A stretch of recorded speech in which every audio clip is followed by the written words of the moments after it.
السلام عليكم ورحمة الله وبركاته، حبايبنا حبايب جروب أم حمزة للتسويق. أهلا ومرحبا بكم في جروبنا أم حمزة للتسويق.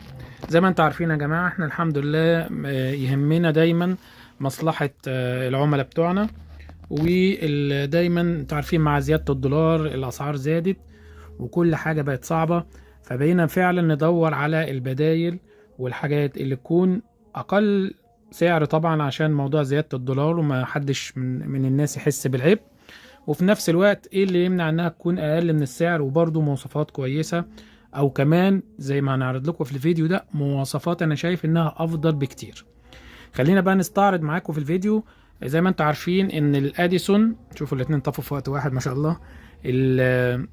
القلاية الهوائية المستقبل دلوقتي في القلايات الهوائية للقلايات اللي على شكل فرن، لانها فعلا بتكون مريحة، لانها بتأدي وظائف كتير ومتعددة زي ما هنستعرض معاكم في الفيديو. بتقوم بعمل 3 حاجات: بعمل التوستر وعمل الفرن وعمل القلي الهوائي، وبنستخدمها في وظائف كتير، فاصبحت فعلا ضرورة مهمة.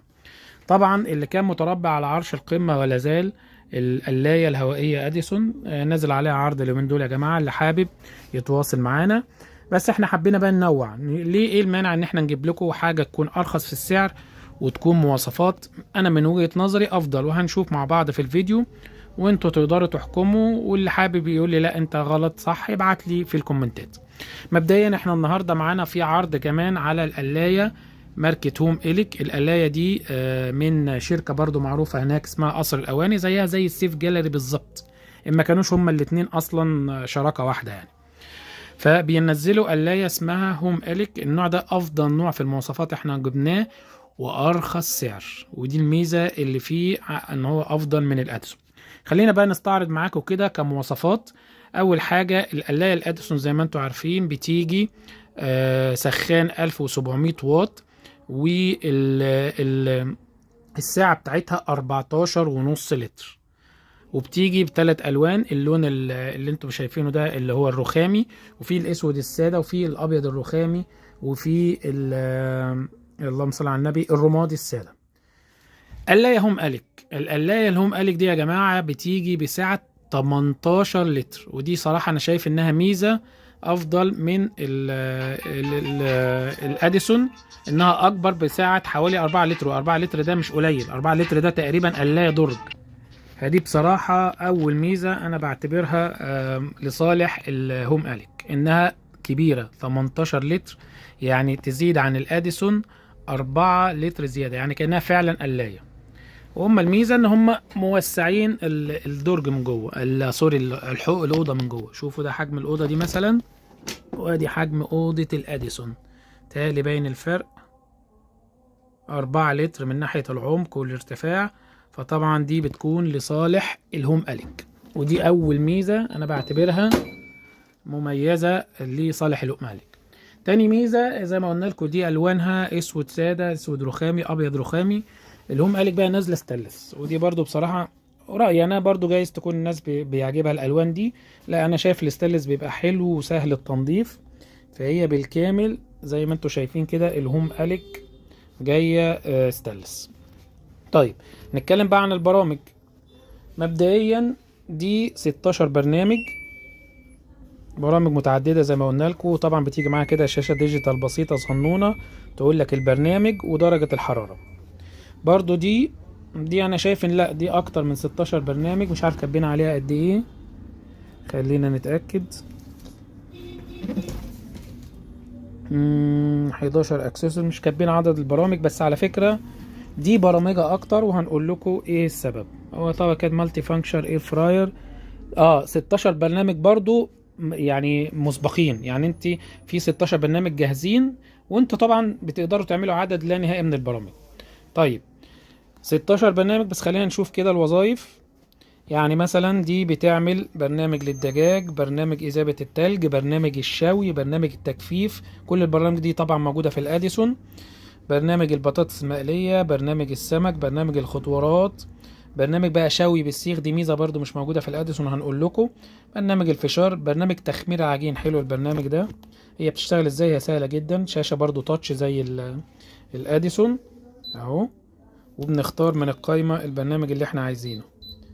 يعني مثلا نشوف كده البرنامج اللي هو بتاع تخمير العجين ده اهو، لمدة ساعة ونص على درجة حرارة 40. دي بقى ميزة، انت بمجرد ما تختار برنامج تبدأ هي تشتغل. وهي هنا برضو 2 سخان يا جماعة، لو خدتوا بالكوا، سخان علوي وسخان سفلي. نقدر طبعا هنا، وبقى ميزتها لما انت بتطفي بتقولك درجة حرارة الغرفة جوه كام. مثلا درجة حرارة جوه 42. هي برضو زيها زي الاديسون، بتيجي 2 سخان علوي وسفلي. ادي السخان السفلي اهو، وادي السخان العلوي. فكسخانات الاتنين زي بعض، دي 2 سخان علوي وسفلي، والاديسون 2 سخان علوي وسفلي. الواط، قلنا الاديسون 1700 واط، الهوم اليك جايه 1600 واط. انا شايف الفرق مش كبير صراحه. طيب خليني بقى اتكلم على الاكسسوارات، وصراحه دي حاجه تهمني اللي بتيجي مع كل واحده فيهم. الاديسون يا جماعه بتيجي معاها، ده طبعا الحامل بتاع القفص، ده اللي بيشيل القفص المدور ده او القفص بتاع الستيك. وبيجي معاها قطعة السيخ بتاع الفراخ، بيجي معاها 3 أرفف مخرمة للقلي الهوائي، بيجي معاها باسكت مخرم برضو للقلي الهوائي، دي اللي هي بتاعت اللي بتلم الزيوت اللي بتقع في القعر. وبيجي معاها درج، وبيجي معاها قفص دوار، وبيجي معاها قطعة للبانكيك. خلينا بقى نشوف مكونات الهوم اليك برضو الاكسسوارات، ودي ميزة لصالح الهوم اليك برضو. هنجرب معاكم. اول حاجة الاديسون بيجي معاها القفص الدوار، والقفص الدوار اهو، والقطعة بتاعت شوي الفراخ موجودين في الهوم اليك. ادي القطعة بتاعت شوي الفراخ، وادي القطعة بتاعت القفص الدوار. كمان بيجي معاها 3 أرفف هوائية، دي بيجي معاها رف واحد فقط هوائي، ورف اللي هو الباسكت الهوائي برضو ده موجود.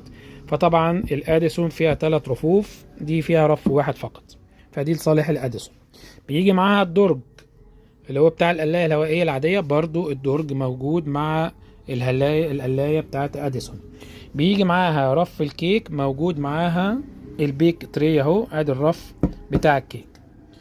بيجي معاها الستيك اللي هو بتاع شوي الفراخ، الاناسف السمك واللحمة الستيك، برضو ده بيجي معاها القفص بتاع الستيك. طيب كده احنا تقريبا قلنا الاتنين نفس الاكسسوارات، بس الميزة بقى القلاية الهوم اليك انها كمان بيجي معاها الرف او القطعة الدائرية بتاعت شوي الشيش الطاووق والكفتة. دي مش موجودة في الاديسون، وكنا دايما بنقول انها ميزة موجودة في النيوتري كوك. فدي برضو ميزة لصالح القلاية الهوم اليك. القلاية دي جميلة. بيجي معاها كمان الهاندل ده قلنا اهو، وبيجي معاه كمان هاندل اضافي، ده اللي هو بنشيل بيه الرفوف، ده برضو مش موجود، او يد يعني نقدر نشيل بيها الرفوف.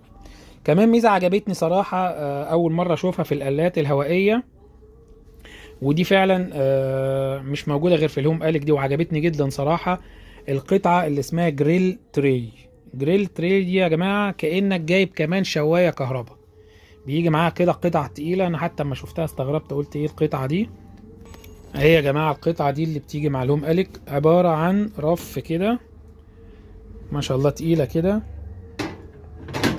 اهو. بنحط بقى، نقدر نستخدمها كأنها جريل شاوي، ونحط بقى ايه المشاوي كده على الجريل. قطعة ليها مميزة، وطبعا مواصفات ازيد، ايه المانع. وزي ما قلنا لكم دي القطعة اللي بتيجي معاها. ده الرف اللي هو بتاع الكيك او البيتزا، برضو ده موجود. وده الرف اللي هو بتاع القلي الهوائي اللي هو بيجي منه. هو طبعا ميزته ان هو كمان اكبر من الاديسون، يعني دي قطع الاديسون اهي، خلينا نشوفها نقارنهم كده مع بعض. يعني اهو ده الرف بتاع الاديسون، انا اسف الهوم اليك، يعني بحكم انها اكبر شوية فالرف هنا بيكون اعرض. ده الرف بتاع الاديسون الهوم اليك، صراحة الاستانلس بتاعه احلى من بتاع الاديسون. اديسون بيجي معاها 3. ده السيخ بتاع شوي اللحمة، بتاع شوي الفراخ، وده السيخ اهو، وده السيخ اهو بتاع الهوم اليك. الاتنين تقريبا نفس نوقفهم كده عشان نقارنهم. بتاع الاديسون اعرض. كمان ده القفص بتاع سوري الاديسون.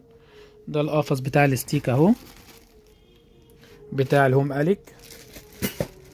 ده الحامل اللي بنشيل بيه القفص الدوار. يعني كل اكسسوارات الاديسون، وكمان مزودين القطعتين اللي بقول لكم عليهم اللي هي القطعه. وطبعا ده الدرج بتاع القلايه الهوائيه، انها تشتغل زي القلايات الهوائيه الدرج. زي ما بقول لكم كل الاكسسوارات الاديسون، وبتزيد عليها القطعه دي للاسف مش موجوده في الاديسون، اللي هي بتاعه نقدر نعمل فيها كفته، وطبعا هي بتلف، او نقدر نعمل فيها شيش طاووق. كمان القطعة اللي هي الجريل دي صراحة قطعة مميزة عجبتني الأمانة، هي ما شاء الله تقيلة ونقدر نستخدمها كجريل. بعد كده هم متساويين في معظم الاكسسوارات وفي معظم البرامج. وطبعا فيها حاجة اسمها الإعداد المسبق، اللي هو مش عارف ده الأمانة أنا نسيت، ما أعرفش هل موجود. لا مش موجود للأسف في الأديسون. الإعداد المسبق ده اللي هو زي كده في الحالة النيوتركوك. الاعداد المسبق ده ان انا اقول له يا عم انا عايز، او نبدأ كده، انا عايز ادوس له الاول منيو واختار اعداد مسبق. عايز القلاية دي تشتغل مثلا، انت ست عايزة مثلا تسوي الاكل لما ترجع من الشغل، فمثلا تقولي لها اعداد مسبق انا عايزك تشتغلي، سوري اهو اختار البرنامج تاني. مثلا عندك فرخة عايزة تشويها، بس عايزة مثلا تبدأ تسوى مثلا بعد 4 ساعات، فتقولي كده القايمة، تختاري أول حاجة من القايمة أهو شغالها كده، واختار من القايمة مثلا برنامج الدجاج، أو مثلا أنا كده وقفت على شوي بالسيخ، أنا جريت. نرجع تاني أهو، شوف انت لو خدت بالكوا كل برنامج بيجي كده، واقول له اعداد مسبق. اعداد مسبق ده يعني انا عايز تبدأ البرنامج بتاعك ده يا سيدي بعد مثلا، او تقدر تزود بقى بالدقايق، بعد ساعة، بعد مثلا 40 دقيقة، زي ما انت عايز بقى، عدد لا نهائي من الساعات. هتبدأ مثلا هي تبدأ تسوي مثلا، انا هو عمال ازود بعد ساعة، بعد 3 ساعات، وكده خلاص هي اوتوماتيك هتبدأ تشتغل البرنامج بتاعها. هتلاقي التايمر بيعد تنازلي، وتبدأ تنفذ البرنامج بعد 3 ساعات تبدأ تشوي. ودي ميزة برضو تحسب للهوم أليك. صراحة شركة واعدة منزلة منتجات، أنا للأمانة عجبني المنتج، فعشان كده حبيت أعرضه عليكم. والميزة الأكتر إن نازل عليها عرض سعرها أرخص من الأديسون. ده كده كان بمنتهى الأمانة. اللي انتوا شايفين إن دي ميزة أو عيب يا ريت تبعتوا لنا في الكومنتات، سواء في الفيس على القناة الجروب بتاعنا أم حمزة للتسويق، أو على القناة بتاعتنا أم حمزة للتسويق. السلام عليكم ورحمة الله وبركاته.